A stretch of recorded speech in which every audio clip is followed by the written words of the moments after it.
C7, Derechos Humanos.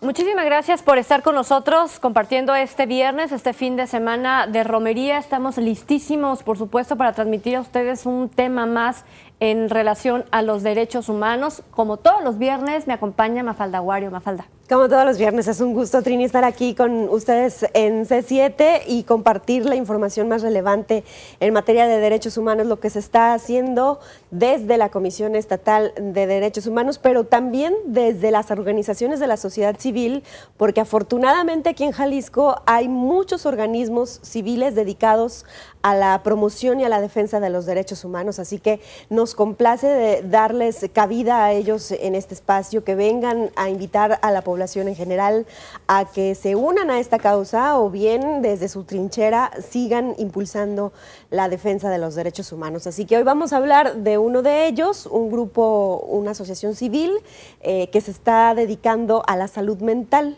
Justamente es el Día de la Salud Mental, así que es importante hablar acerca de ello. Ya hemos hablado en muchas ocasiones del derecho a la salud y nos enfocamos en las enfermedades, en la buena atención que debemos de recibir como derechohabientes, o simplemente por el hecho de ser una persona, de gozar de este derecho a la salud. Pero no nos hemos enfocado en la parte de la salud mental, que también es importante y que también debemos de tomar en cuenta. Hay una problemática importante en nuestra entidad.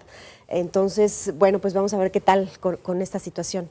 Se realizó un foro hablando de salud mental, donde ha participado la Comisión Estatal de Derechos Humanos y donde fue el presidente Felipe de Jesús Álvarez Cibrián quien tomó la palabra en la conferencia magisterial durante este evento, y donde reúne, como tú bien lo dices, a todos aquellos que están involucrados con la salud mental, que poco a poco va formando también parte de la cultura de quienes la deben de prestar, ¿no?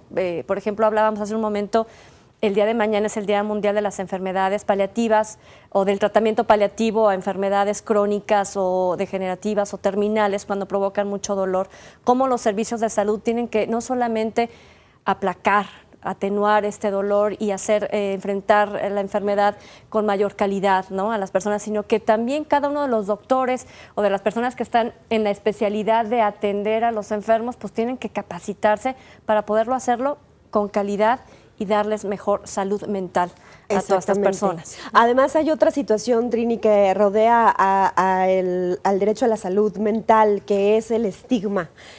Los clichés incluso que hay de quiénes son quienes padecen una enfermedad mental, cómo también se ha discriminado a estas personas, a este sector de la población, y aparte no nos acordamos que incluso a los niños pueden ser víctimas o pueden padecer una enfermedad mental. Entonces, ¿cómo irnos haciendo más incluyentes?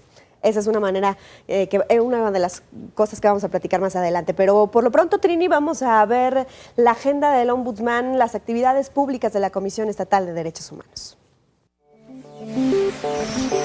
El presidente de la Comisión Estatal de Derechos Humanos, Felipe de Jesús Álvarez Cibrián, resaltó una vez más la urgente necesidad en la atención de la niñez con discapacidad mental e intelectual en el Estado. Sin embargo, reconoció la determinación del sistema DIF Jalisco, que el próximo 1 de noviembre se hará cargo de la administración y operación de la institución 100 Corazones, que atenderá la salud mental de los menores de edad. El Ombudsman impartió la conferencia La Salud Mental en México, luego de inaugurar el pasado miércoles 8 de octubre el primer foro internacional en salud mental integral, organizado por la asociación civil Red Sinapsis, en la víspera del Día Internacional de la Salud Mental. Atendiendo a estas razones, el DIF Jalisco decide y anuncia, ojalá se cumpla, que el 1 de noviembre próximo estará haciéndose cargo de forma integral de toda esta operación. Esta idea, esta tarea, precisamente contribuye o tiende a enderezar el rumbo, a enderezar la política pública que siempre el Estado debe de tener. Ayer jueves, Felipe de Jesús Álvarez Cibrián se reunió con 90 organismos de la sociedad civil, donde también les dio la bienvenida a nuevas organizaciones que se incorporaron en los trabajos institucionales que se llevan a cabo. Además, se firmó el convenio de colaboración y vinculación entre la Comisión Estatal de Derechos Humanos y Proculta, que tiene como objetivo primordial la promoción y difusión de la cultura, los valores y el desarrollo integral, evitando con esto que los niños y jóvenes caigan en la delincuencia. Tuvimos una reunión los directivos de la comisión con el maestro Alejandro Cravioto y ahí advertíamos que es un programa extraordinario en donde pues, se va a formar en la música, en la danza, en el teatro, en las artes visuales, y sobre todo pues con la certeza de que quien lo dirige es una persona muy comprometida con todo ello, que es nuestro amigo Alejandro Cravioto. El mismo jueves, Álvarez Cibrián presentó en rueda de prensa 4 recomendaciones dirigidas a diferentes autoridades estatales y municipales. La número 27 fue dirigida al fiscal central Rafael Castellanos, luego de que una madre de familia interpusiera una queja por la mala actuación de elementos de la hoy Comisaría General de Seguridad Pública de Zapopan y de un agente del Ministerio Público por el homicidio de su hijo. La recomendación 28 se deriva de una queja presentada por una mujer contra varios oficiales de la Secretaría de Seguridad Ciudadana de Guadalajara, quien dijo maltrataron física y psicológicamente a una de sus hijas, a quien le fracturaron la muñeca derecha durante su arresto. Las autoridades a las que se dirige son el presidente municipal de Guadalajara, Ramiro Hernández, el comisario de Seguridad Ciudadana, José Ángel Molina, el director de Justicia Municipal y al director de Asuntos Internos de Seguridad Ciudadana. La recomendación 29 va dirigida a la fiscal de Reinserción Social, Marisela Gómez Cobos, por el hostigamiento sexual que sufrió una policía custodia adscrita al Centro de Reinserción Social del Estado por parte de su jefe, el comandante José de Jesús Flores.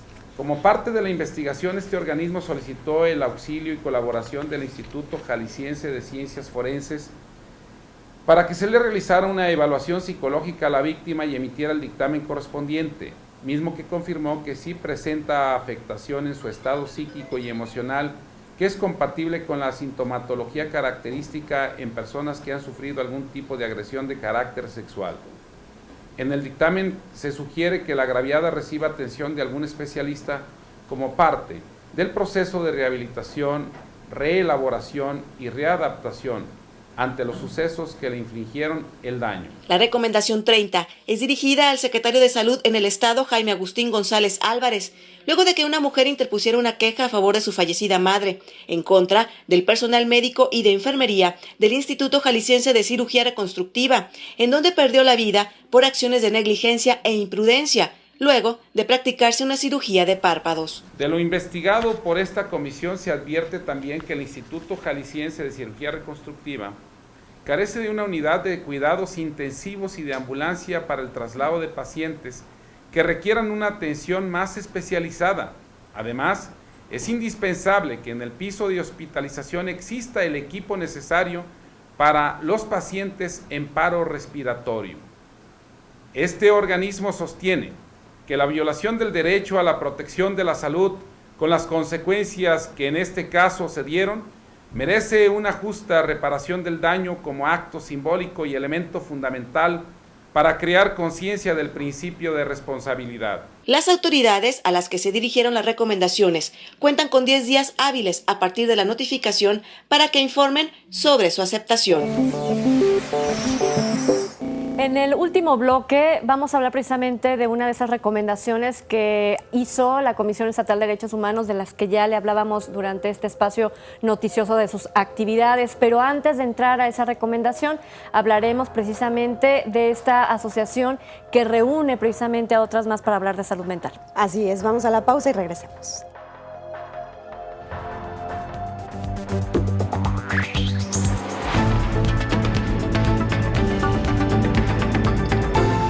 C7, Derecho.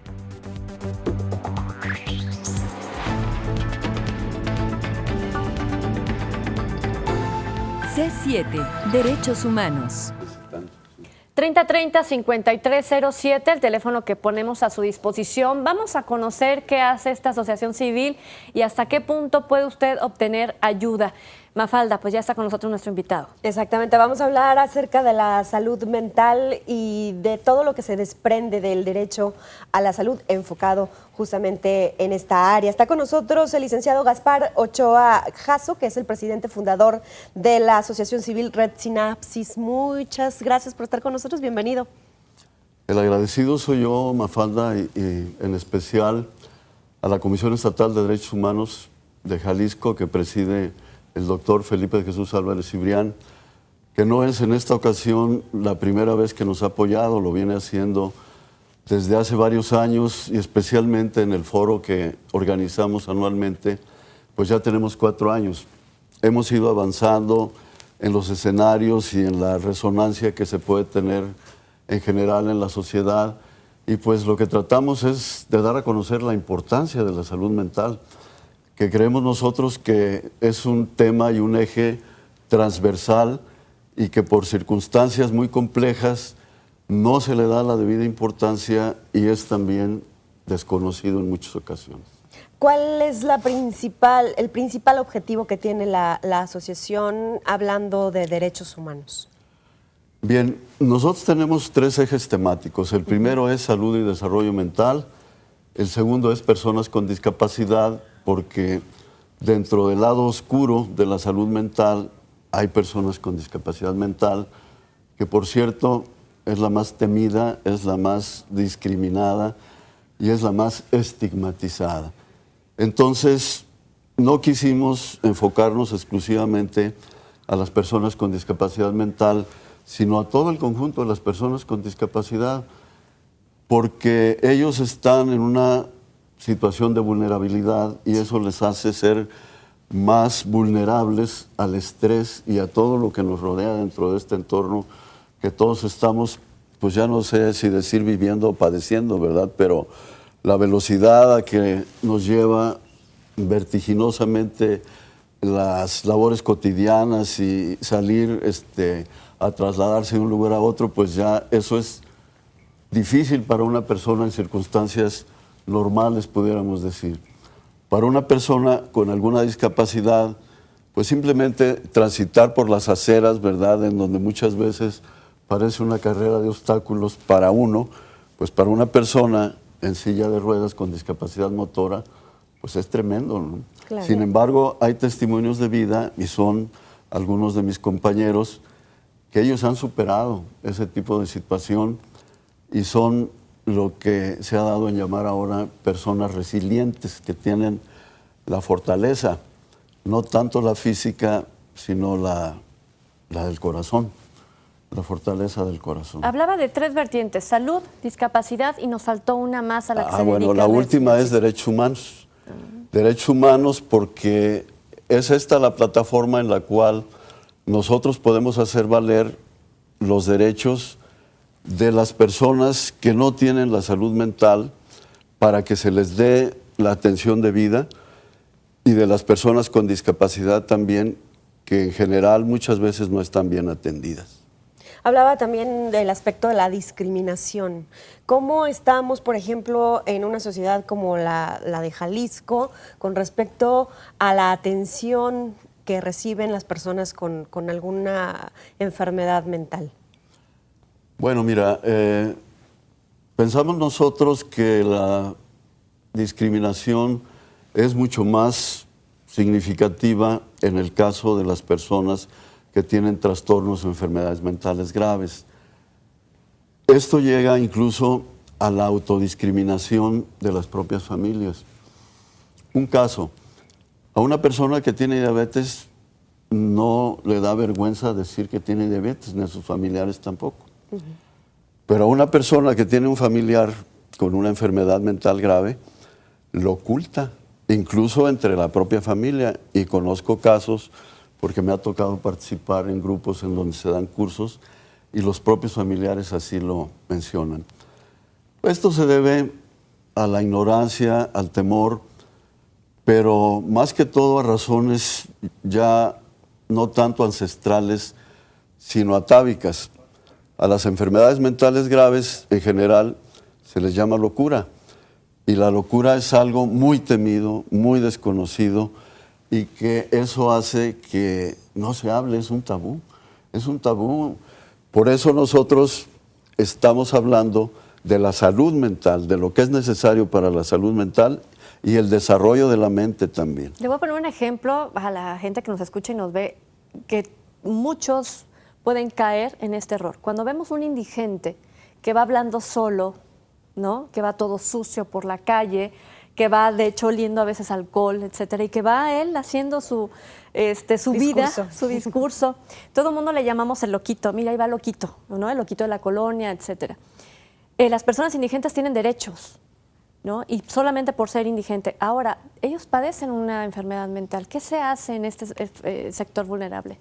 Sí, bueno, ahí entramos ya a los aspectos de la realidad. Y acaba de salir en uno de los diarios locales una noticia en que se hizo una investigación y se encontró que el 99 personas de las que están en situación de calle tienen esquizofrenia.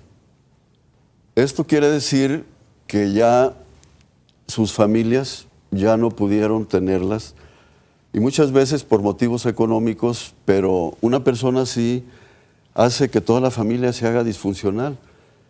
Y desafortunadamente muchas veces hay patrones patológicos de conducta que se aprenden. Entonces, ya de tener nada más una persona, luego se transmite al cuidador, que tiene que estar 24 horas atendiéndolo. Llega el momento en que no se soporta y en la mayor parte de las ocasiones, con mucho dolor, lo dejan en la calle. No hay un asilo que se dedique a la atención permanente de las personas con discapacidad mental severa o profunda. Tenemos dos instituciones, el Instituto Jalisciense de Salud Mental. Uno es de estancia breve y el otro es de estancia prolongada, pero no hay un instituto de estancia permanente porque no se le ha dado la suficiente importancia, y realmente es muy triste ver que esas personas de ahí pasan a la cárcel donde no debían estar, y hay 400 reclusos que son inimputables y que pues están sujetos pues no nomás a la burla, sino al abuso de todos los demás reclusos, y que se convierten pues en todo lo que ellos pueden en un momento dado utilizarlos. Estuvimos en una reunión con la fiscal que atiende lo mejor posible y dice, pues yo lo sé, pero no hay a dónde enviarlos, no tienen familia, no hay una institución. Entonces es una problemática poco conocida y por lo tanto también quizá pues poco atendida. Como asociación civil, entonces, Red Sinapsis atiende a este sector de la población, ¿o es un mediador para canalizar con las instituciones adecuadas? Somos un mediador más bien. Red Sinapsis la integran presidentes de asociaciones y líderes sociales que en un momento dado tienen relación con la salud mental. La licenciada Alma Chávez Gut es presidenta de Víctimas de Violencia Vial. Sí. Y platicando yo con Alma, le hacía notar que la mejor política en políticas públicas es ir no tanto a los efectos, sino a las causas.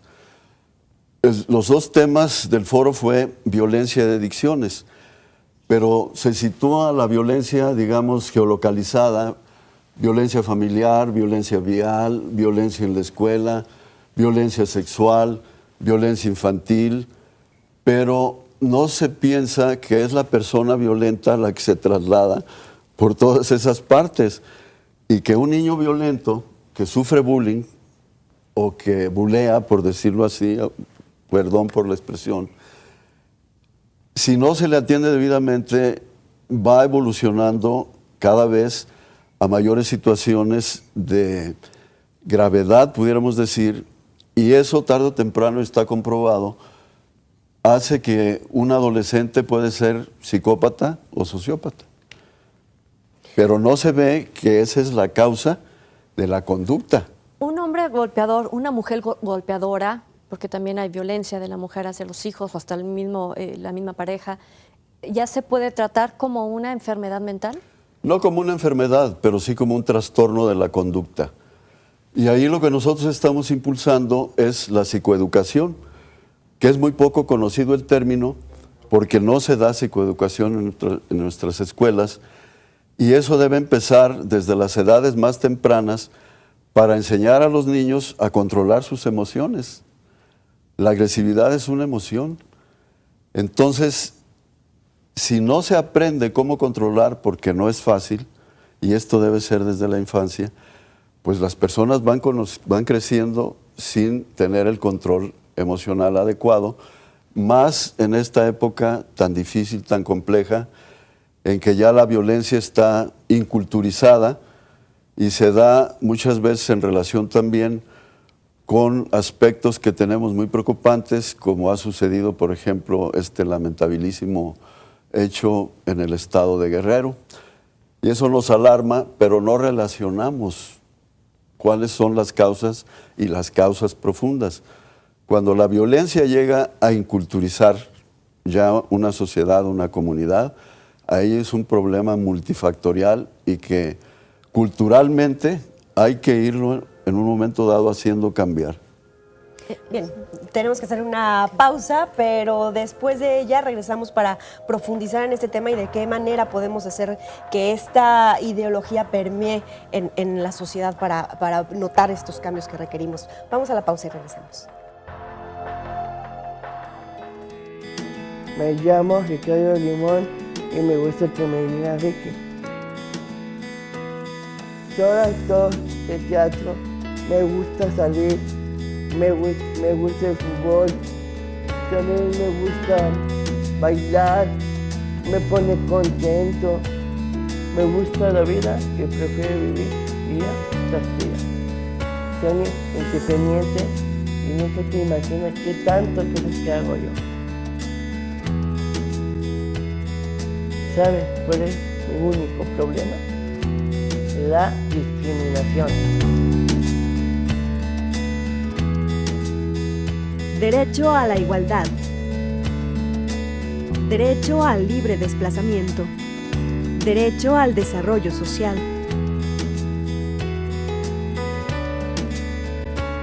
Proteger la diferencia lleva a la igualdad. La Comisión Estatal de Derechos Humanos Jalisco te asesora y te protege.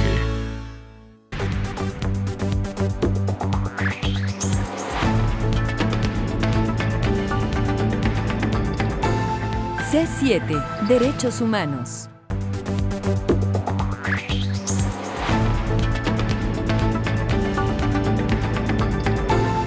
C7, Derechos Humanos. 3030-5307, el teléfono que está ya a su disposición. Pues queremos saber usted qué experiencia tiene en cuanto a la salud mental. Ahorita acaba de decir algo que se me hace muy importante, ¿no? ¿Quién tiene salud mental plena en este mundo? Pues debe existir en el mundo, pues ya es hablar de macroconceptos y yo creo que hay figuras. Pues yo creo que, por ejemplo, la Madre Teresa, Gandhi, pues fueron personas que tuvieron salud mental plena, ¿verdad? El Papa Juan Pablo II. Yo simpatizo mucho con la figura del actual Papa, con el Papa Francisco. El Dalai Lama, etcétera, ¿no? Pero te mencionaba, Trini, que hemos definido que la salud mental es un continuo que va desde los trastornos y enfermedades mentales graves hasta la salud mental plena. Entonces lo que tratamos es de lograr que las personas tengamos salud mental y la sociedad, que yo considero que actualmente es una sociedad enferma mentalmente, pues se vaya sanando. Y para ello pues están tomando medidas ya concretas, porque desafortunadamente pues nosotros, por ejemplo, el foro lo hacemos con mucho cariño, con muchas buenas intenciones, pero si eso no se lleva a las personas a algo que sea concreto, pues es como los castillos, ¿verdad? Que son muy bonitos, pero pasan y a veces no queda más que un fuerte olor a pólvora, ¿verdad? Y ya. Entonces, el doctor Felipe de Jesús Álvarez Cibrián mencionó muy buenas noticias, que el 1 de noviembre la asociación que se llama 100 Corazones va a ser tomada por el DIF y en esta forma se va a tomar ya también como un hospital infantil que no existía, no había, porque los niños no podían ser recibidos en ninguna de las estancias, ni breve ni prolongada, del Instituto Jalisciense de Salud Mental, ahora sí van a poder ser atendidos los niños que tienen problemas de cutting, los que se lesionan, ¿verdad? Y se juntan, que es como un factor de identidad entre ellos para una comunidad. Problemas de adicciones, problemas de depresión, problemas de agresividad. Ahora ya tendrán una atención integral para ver que todo esté funcionando bien.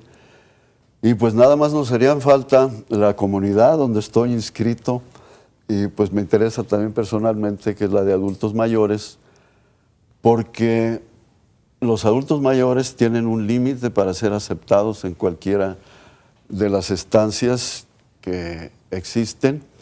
En una ocasión, y lo voy a mencionar porque me tocó vivirlo, mi esposa estaba en una situación psicótica y la quise internar en la estancia breve. Esto fue en la administración anterior. Me preguntaron que cuántos años tenía. Bueno, pues tiene muchos más. No digo la edad porque a lo mejor en un momento dado después luego me regañan. Ella es adulto mayor y me dijo, no, pues ya sobrepasó. No podemos admitirla, ¿sí? Entonces, pues en esa situación, en circunstancias que uno no puede afrontar el costo económico de los hospitales privados en este sentido, que es muy caro, las medicinas son muy caras, los doctores psiquiatras pues cobran por lo que saben, cobran muy bien, y si no está uno en el Seguro Social o en el ISSSTE, pues no hay.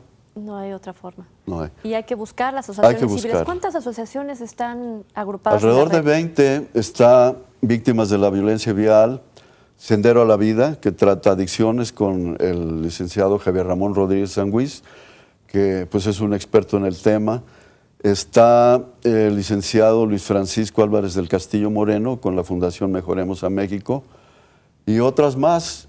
Entonces estamos tratando de que el tema de psicoeducación se le dé la importancia de vida desde parvulitos, digamos, ¿verdad? Desde el kinder, y se dé psicoeducación durante todo el trayecto.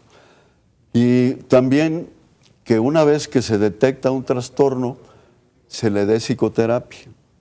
Las víctimas de cualquier tipo, por ejemplo, en lo que se ha hablado de la ley de víctimas, pues en México hubo una marcha y se hizo pues una columna y monumentos, pero La Estela de yo Luz. tengo dos familiares que murieron trágicamente, y de ahí se detonó toda una situación de trastornos mentales en la familia para tener tres familiares.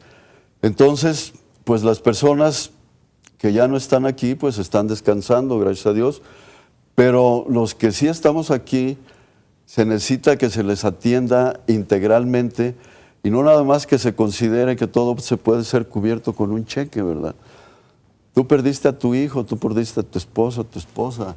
Pasa por el cheque a la ventanilla, sí, ahí te lo va a dar la persona que está, el cajero, ¿no? Porque se lo va a gastar en atención psicológica en un año. Por eso hablamos de la reparación del daño integral, ¿no? Exactamente. La elaboración del duelo es algo indispensable cuando se tiene una pérdida, sobre todo de este tamaño. Incluso cuando se pierde un miembro. Está con nosotros Lilia Ruiz, la presidenta de Víctimas del 22 de abril, que perdió no nada más su pierna, sino hasta su cadera, ¿no?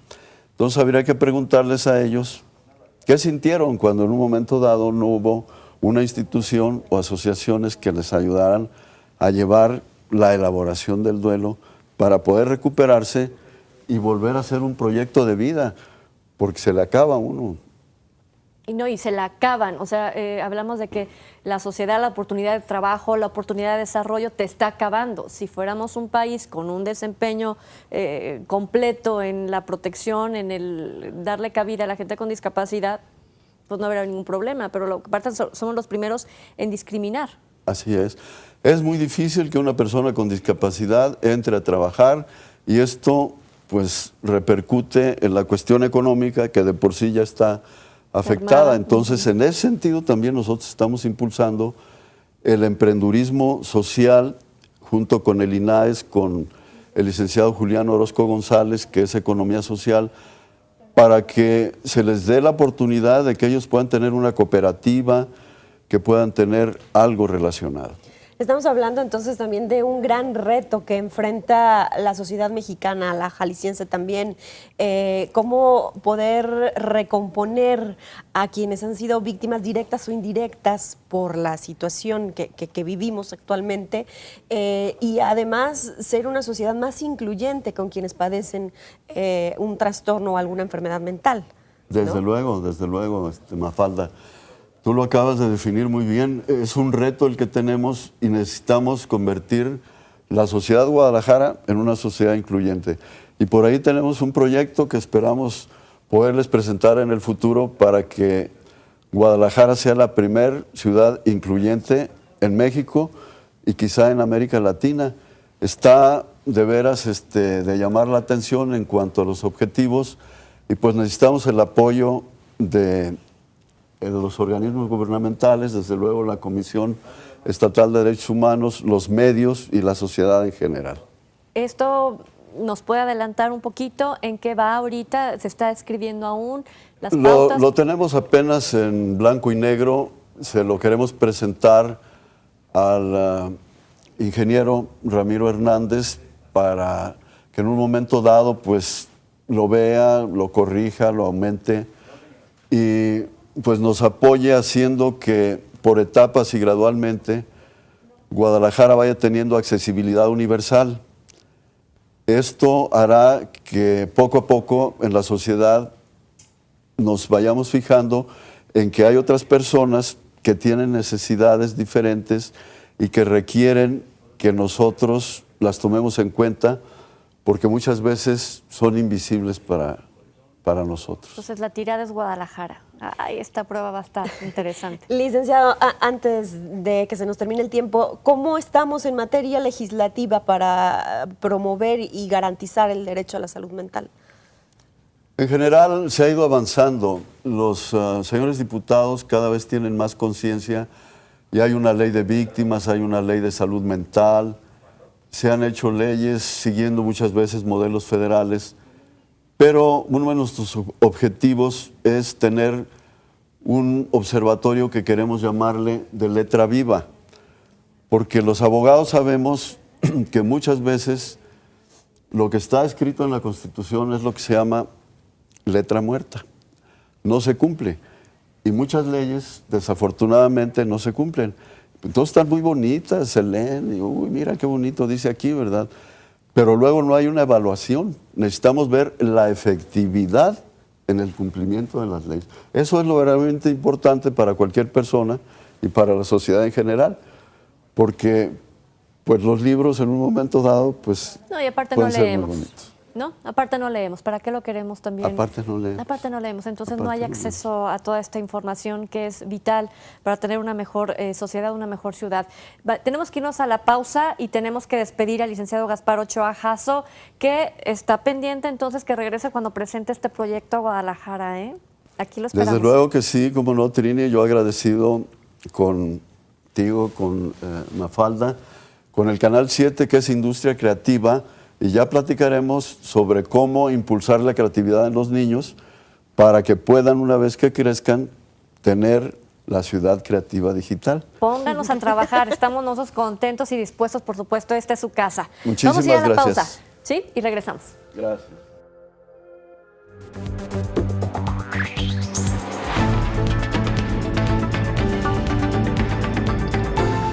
C7, Derechos Humanos.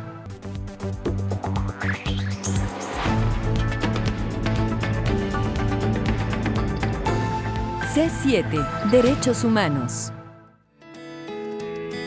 Me llamo Ricardo Limón y me gusta que me diga Ricky.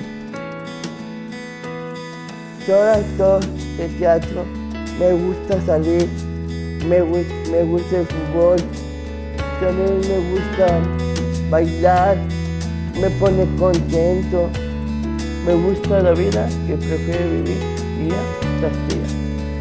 Soy independiente y nunca te imaginas qué tantas cosas que hago yo.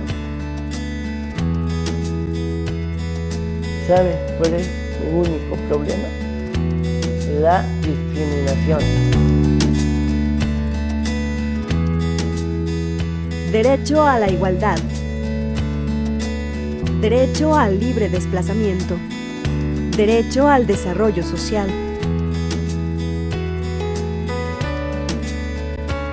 Proteger la diferencia lleva a la igualdad.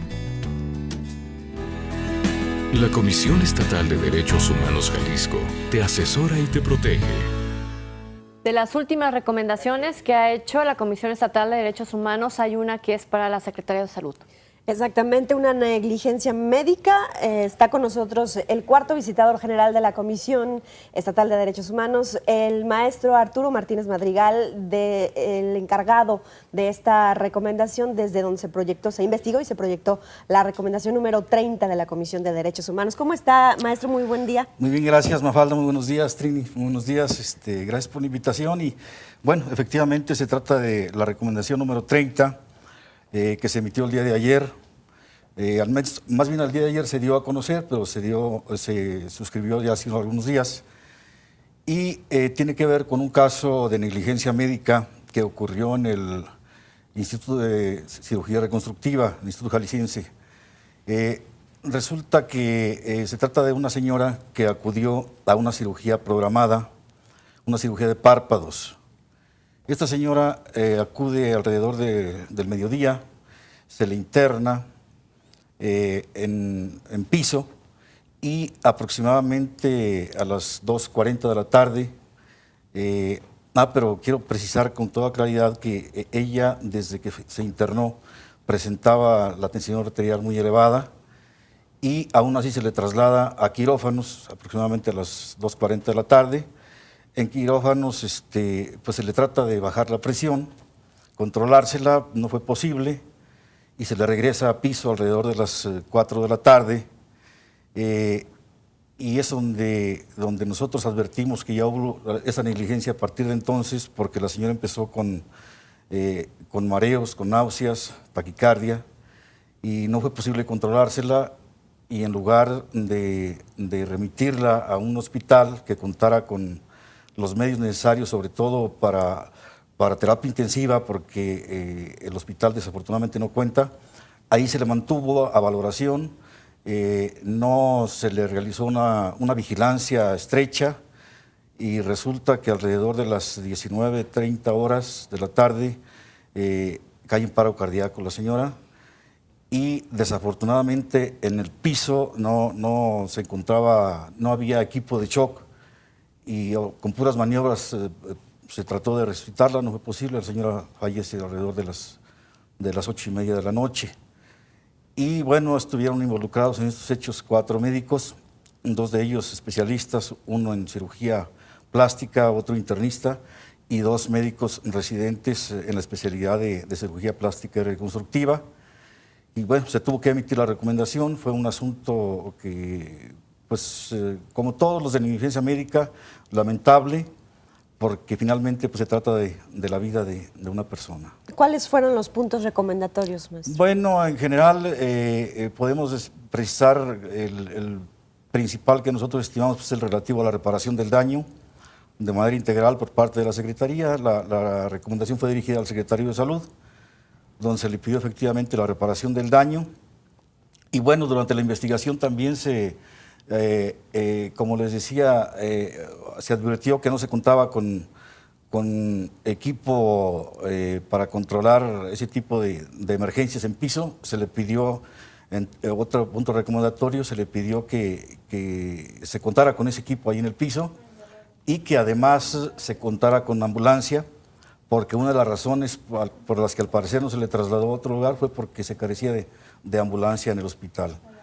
Entonces, fundamentalmente son esas. Se pidió un estudio integral de las necesidades del hospital con el propósito de que esas u otras necesidades que pueda tener pues sean atendidas, sobre todo en equipo. Y también se advirtió que en piso no había un médico exclusivo para atender las emergencias que pudieran darse, de tal manera que las enfermeras durante este proceso tuvieron que andar buscando a los médicos, se encontraban los que había en quirófanos y no había más que un médico internista para consulta externa, y es el que finalmente acudió, pero ya desafortunadamente muy tarde. ¿Qué pasa con los elementos con cada uno de los doctores y enfermeras en este caso? ¿Hay alguna responsabilidad? Bueno, un punto recomendatorio precisamente fue que se iniciara un procedimiento de responsabilidad para que se determinara, conforme a la ley de responsabilidad de los servicios públicos del Estado, el grado de responsabilidad que pudieron haber tenido cada uno de ellos. De acuerdo con un dictamen que emitió una perita médica de la comisión, se establece que los 4 pudieron haber incurrido en responsabilidad, de tal manera que ya en el procedimiento administrativo se determinará el grado de responsabilidad de cada uno de los médicos. Hablamos también ante la falta de equipo, de instalaciones adecuadas, de alguna vulneración al derecho también de los médicos, porque últimamente también se ha hablado de que cómo pueden ellos ejercer adecuadamente su profesión si no cuentan con los elementos necesarios para brindarle también esa misma seguridad al paciente. Sí, efectivamente, Mafalda, aquí aparte de la responsabilidad directa en la que pudieron haber incurrido los médicos desde el punto de vista administrativo, pues está la responsabilidad institucional precisamente. Las instituciones tienen la obligación de contar con los medios, con el equipamiento y material necesario para la atención de los pacientes. En este caso, cualquier hospital debe contar con eso, porque de no contar con ello, pues también hay una responsabilidad institucional, efectivamente. Porque de ahí depende mucho los médicos, con independencia de que sean especialistas y que tengan toda la voluntad de atender de la mejor forma a un paciente, pues si no cuentan con los medios necesarios en el momento oportuno, pues finalmente la responsabilidad es compartida, ¿verdad? ¿Esta denuncia la hicieron familiares de la persona que falleció? Sí, la queja la presentó una hija de la señora fallecida. Se trata de una señora de aproximadamente 60 años que además, y algo que no se tomó en consideración, padecía de diabetes mellitus, la señora, obesidad, entre otras cosas, y bueno, la presión arterial que nunca se le controló. Que eran factores de riesgo para una cirugía mayor. Desde luego.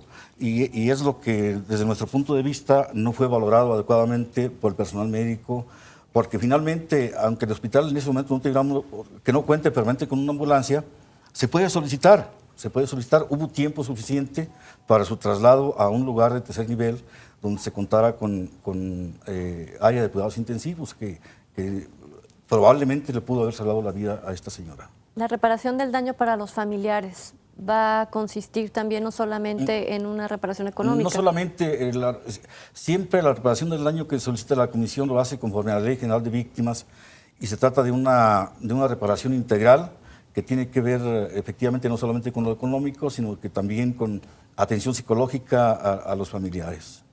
Ahora, el secretario de Salud, a quien está dirigida la recomendación, tiene entonces 10 días para pronunciarse sobre su aceptación y a partir de ahí entonces empezar con el cumplimiento. Sí, efectivamente son precisamente 2 procesos. Uno, primero la respuesta por escrito, si la acepta o no, la recomendación, y ya una vez aceptada, que yo espero que sí la acepte, generalmente el secretario de Salud sí acepta las recomendaciones, y luego viene el proceso ya del cumplimiento. Y el cumplimiento, desde luego que no es inmediato, porque son varias cosas. En este caso no es solamente la reparación del daño, sino que es que en el hospital se equipe con lo necesario para efecto de que no vuelva a ocurrir otra situación de esta naturaleza. Y estamos hablando de cuestiones presupuestales, entonces Desde también luego por lo mismo de tiene dinero, que llevar de recursos. a lo mejor más tiempo. Así es. ¿Se siguen repitiendo negligencias dentro del sector de salud? Bueno, sí tenemos ahorita actualmente algunas quejas en trámite y debo decirlo también, hay que precisar, el Hospital Jalisciense de Cirugía Reconstructiva es la única recomendación que yo me acuerde que ha recibido. Hay otros hospitales, por ejemplo, el Materno Infantil Esperanza López Mateos, sí ha tenido ya algunas, y están ahorita en trámite, no sé si 1 o 2, de ahí precisamente del Hospital Materno Infantil. Y en materia de salud, el derecho que tiene cada una de la ciudadanía es precisamente a un buen trato, a una buena práctica. Desde luego, finalmente el Estado es el responsable de que los pacientes, cualquier ciudadano que tenga cualquier padecimiento y acuda a un hospital como su única opción, un hospital público, pues la responsabilidad del Estado de atenderlo adecuadamente. Y si no lo hace, hay que interponer una denuncia para que nos ayude la Comisión de Derechos Humanos. Pues sí, la comisión está abierta, como siempre lo hemos dicho, las 24 horas del día, los 365 días del año. Y bueno, con independencia de eso, también los afectados pueden presentar una denuncia penal, pueden presentar una queja interna en la propia Secretaría. O hay otras instancias también como Camejal.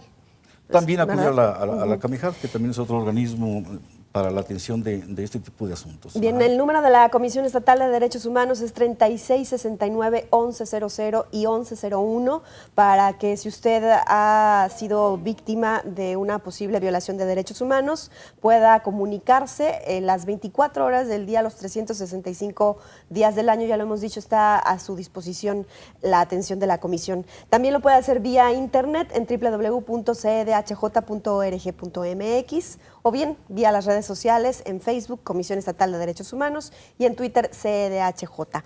Cualquier situación, ya lo hemos dicho, incluso si es de emergencia, se puede atender por cualquiera de estas vías. Y en caso que no tenga que ver con un organismo, una institución pública, también se le puede dar a usted orientación para ver cómo puede resolver Desde luego. esta circunstancia. Desde luego, quiero decirles que gran parte de las solicitudes de atención que nos hace la gente no tienen que ver con quejas, y en esos casos los visitadores adjuntos de guardia precisamente los orientan, en ocasiones llaman por teléfono inclusive a la institución que tiene la responsabilidad de atenderlos, o bien se les dirige un oficio donde se les solicita la atención. Ahí está. Pues muchísimas gracias. Al contrario, a ustedes muy amables, muchas gracias. A ti, Mafalda. Nos vemos la próxima semana, Trini. Ya es Gracias. viernes. Ya es viernes. Buen día a todos.